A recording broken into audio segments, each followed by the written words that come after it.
মায়ার নবী দয়াল নবী বলেন, এই 6টা কাজ দুনিয়ার ভিতরে যে মানুষগুলা জুমার দিন আদায় করবে, কানাত কাফারাতান লিমা বাইনাহা ওয়া বাইনা জুমআতিল্লাতি ক্বাবলাহা। নবীজি জানায়া দেন, গত শুক্রবার থেকে এই শুক্রবার পর্যন্ত যত সগীরা গুনাহ আমার আপনার দ্বারা হয়েছে, এই 6টা আমল কইরা জুমার দিন আমি আর আপনি যখন মসজিদ থেকে বের হই, মায়ার নবী দয়াল নবী জানায়া দেয়, তোমাদের সকল সগীরা গুনাহগুলা আল্লাহ রব্বুল আলামিন ধুয়ে মুছে পরিষ্কার করিয়া দেন।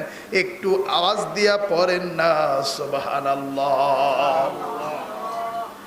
এই দিলাম 1 নম্বর আমল।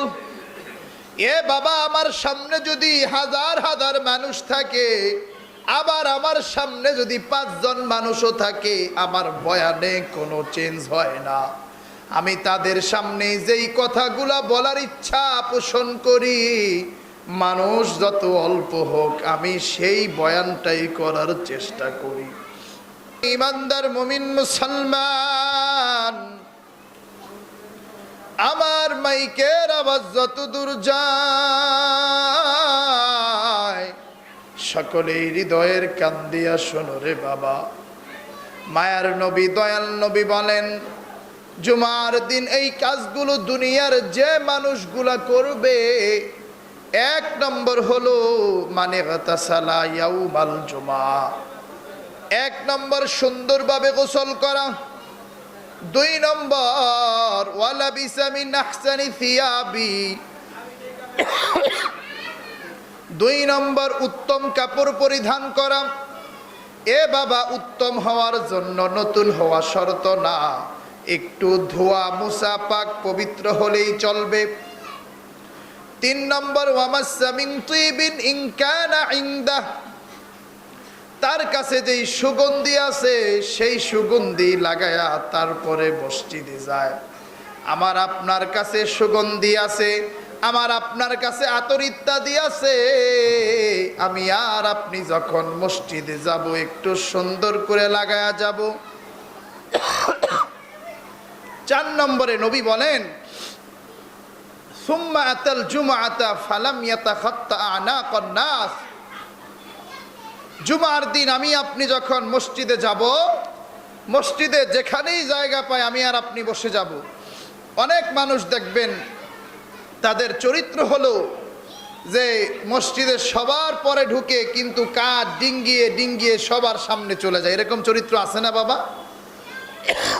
কিন্তু নবী বলেন যে না, এরকম চরিত্রের সম্মুখীন তারা হয় না, বরঞ্চ মসজিদে যেখানেই তারা জায়গা পায় সেখানেই তারা বসে যায়।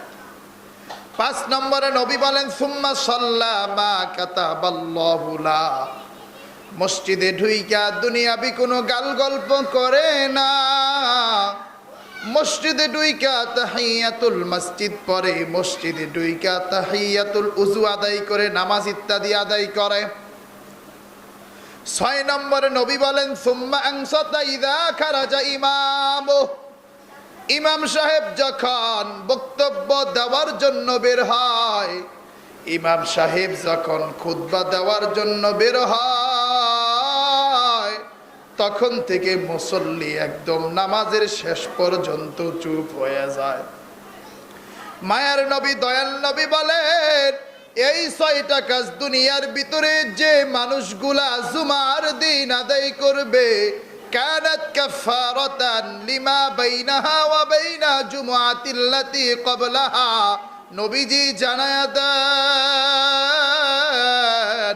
গত শুক্রবার থেকে এই শুক্রবার পর্যন্ত যত সগীরা গুনাহ আমার আপনার দ্বারা হয়েছে, এই 6টা আমল কইরা জুমার দিন আমি আর আপনি যখন মসজিদ থেকে বের হই, মায়ার নবী দয়াল নবী জানায়া দেয়, তোমাদের সকল সগীরা গুনাহগুলা আল্লাহ রব্বুল আলামিন ধুয়ে মুছে পরিষ্কার করিয়া দেন। একটু আওয়াজ দিয়া পড়েন না সুবহানাল্লাহ। এই দিলাম 1 নম্বর আমল।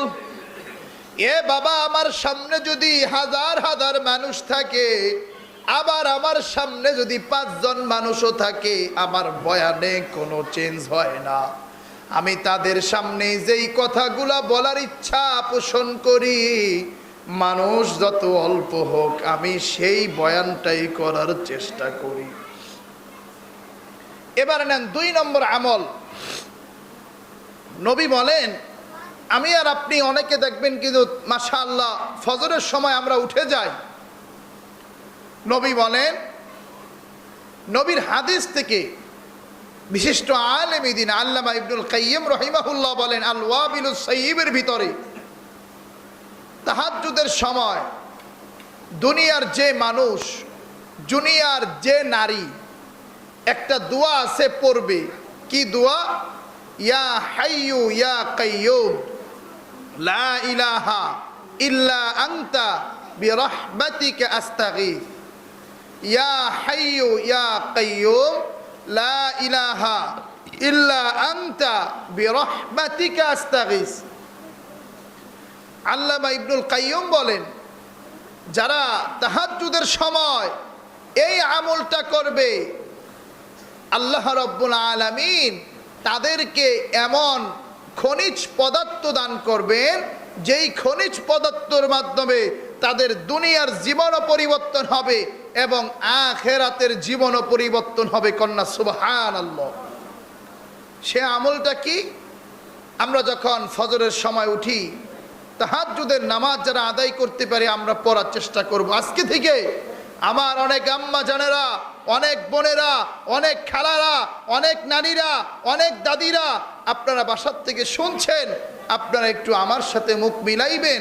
আমার যুবক ভাইরা যারা এখনো কোনো এদিক সেদিক তাল বেতালে আমরা আছি, আমরা এখনো যারা নিজেদের গন্তব্য ঠিক করতে পারতেছি না, এখনো যারা আমরা রিজিকের সন্ধান করতে পারতেছি না, আমার যুবক ভাইরা আমরা বেশি বেশি ফজরের সময় উঠে এই দোয়াটা একটু পড়ি। ইয়া হাইয়ু ইয়া কাইয়্যুম লা ইলাহা ইল্লা আনতা বিরহমাতিকা আস্তাগীথ। ইনশাআল্লাহ আল্লাহ রাব্বুল আলামিন আমাদের জীবনের মোড় ঘুরিয়ে দিবেন। সকলেই জোরে পড়েন না সুবহানাল্লাহ।